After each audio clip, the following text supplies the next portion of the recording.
Good afternoon and a very warm welcome to Saturday Space. My name is Alastair Bruce and I'm the minister here in Ellen Parish Church.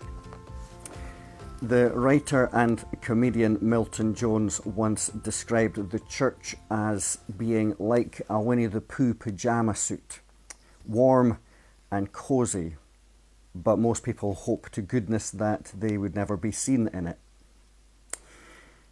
Probably not the best starting point for our next advertising campaign. But he also describes the church as everyone arriving with one piece of the jigsaw, which I think is a lovely image.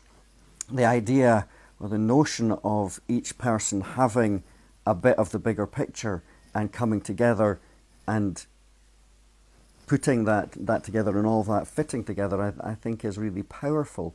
And the idea that when some of those pieces are missing, that there's not the full picture or there's something missing, I think is equally powerful and quite scriptural and biblical as well. The Apostle Paul, in his first letter to the church in Corinth, describes the church as a body with different parts that come together for the greater purpose. And so in his letter, in chapter 12 of his letter, he says this: "For just as the body is one and has many members, and all the members of the body, though many, are one body, so it is with Christ. Indeed, the body does not consist of one member, but of many. If the foot would say, 'Because I'm not a hand, I do not belong to the body,' that would not make it any less part of the body. And if the ear would say, 'Because I am not an eye, I do not belong to the body,' that would not make it any less a part of the body. If the whole body were an eye, where would the hearing be? If the whole body were hearing, where would the sense of smell be? But as it is, God arranged the members of the body, each one of them, as he chose. If all were a single member, where would the body be? As it is, there are many members, yet one body." Amen. The theologian and writer N.T. Wright, he describes the church like this. He says, "The church is the single multi-ethnic family promised by the Creator God to Abraham. It was brought into being through Israel's Messiah, Jesus, energized by God's Spirit, and it was called to bring the transformative news of God's rescuing justice to the whole creation." And he himself says, in his next sentence, that is a tightly packed definition of the church. And then he takes the rest of that chapter to unravel the various bits and pieces of what he means within that definition. But it seems that the church is a complicated thing when we try to find a neat definition of it. But it's something that has greatly influenced our world and our society, and it has great power to do great good. Because, well, one of the things that any theological definition, any definition that comes from kind of religious thinkers, one of the starting points is that the church comes from God, that God is the basis for the church.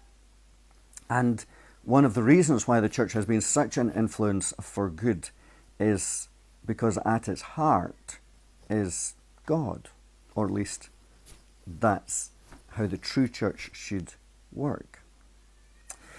Tomorrow is Pentecost, and Pentecost is traditionally the day that we celebrate the birthday of the church. Not because it's the day that we signed some kind of agreement to be the church together, but it was the day that God poured out the Holy Spirit and energized, as Tom Wright's definition talks about, energized the disciples and those followers of Jesus with the great power of the Holy Spirit. And so they were changed. They were filled with the Holy Spirit, and they were changed from that day forward. They were filled with a power that encouraged them to go out and tell people about what Jesus had done, and to invite them not to be members of an organization, but to be part of that community that sprung up.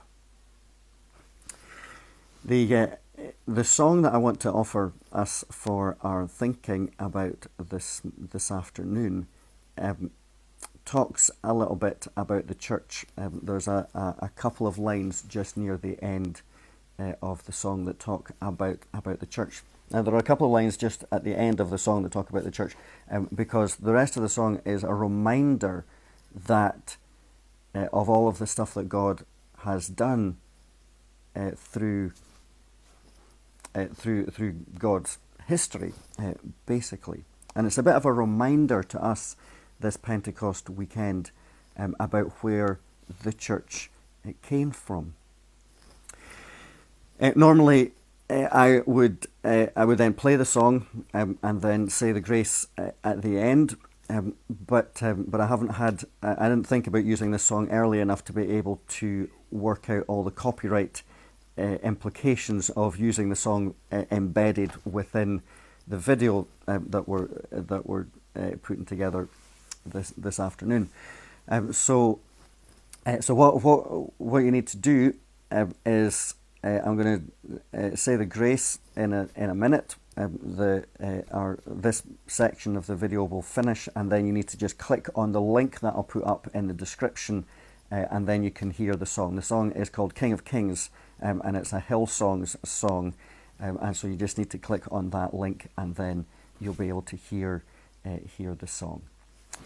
So in the meantime, I hope that you have a blessed Saturday. It looks like lovely weather outside, so I hope that you manage to get outside and maybe even meet some friends or relatives in your garden. Have one of these socially distant cups of coffee. I think physically distant is a better description, especially at Pentecost. We're not socially distant. We are still together as that network, that social network, as we've been talking about on a Sunday morning, of the church. But we're physically a little bit more distant than we were. So I hope that you have a lovely Saturday. I will stop waffling now. I hope you have a lovely Saturday. And so remember to click on the link. Also remember, tomorrow we have the Church of Scotland national service at 10 o'clock, and then our service will go up just after that. It might be 10:45 by the time that we work all of that out. So you've got two services. We've got the national service and then our local service here in Ellen that involves all sorts of different people from our church community. For that, you can check out the website for more details. If you check the website later on in the afternoon, then you'll see the redesign. I'm hoping that the redesign of the website will go live this afternoon. So hot off the press, that news that the new website will be up and running. Well, not a new website, just a redesign of the website. We'll be kind of tweaking it and fiddling about with it as time goes on. But for the moment, that's what the website is going to be like. So same address, www.ellenparishchurch.co.uk, and check out our Facebook page for the information from tomorrow. So I think that's all the intimations and all the notices. So the grace of our Lord Jesus Christ, the love of God, and the fellowship of the Holy Spirit be with us all and all who we love this day and forevermore. Amen.